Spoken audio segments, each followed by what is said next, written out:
was, I had always had this incredible tension between wanting just to be seen and wanting to be loved and wanting to feel important or feel special and shiny, and being like, how do I monetize this thing? I was, one of the original clients of DBA. I saw you had Karen on recently, Karen Rabinowitz. Correct me if I'm wrong. So you stopped being with DBA, I think it was 2014, because I remember you calling me and I was on a road trip.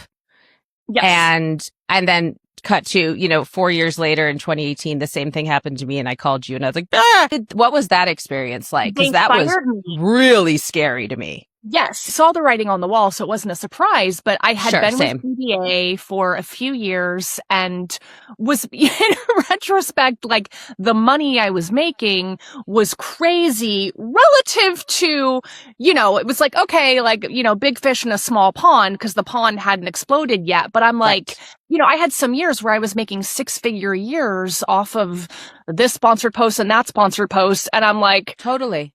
I didn't have that many readers. No, the writing on the wall thing. I like, they'd call me. It was like every other day. They'd be like, you have this campaign. It's $10,000. Are you interested? Yes. Yes. And at the same time going, I don't think, like, I could see these other women just accumulating Instagram followers and being so much more comfortable in like the public eye or something.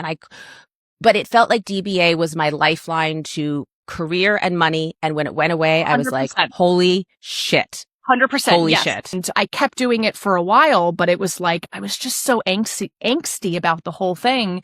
And that was when my best friend was like, you can just stop. Like, you're not getting money from this anymore anyway. And it's like, it had lost the joy. I felt like a failure.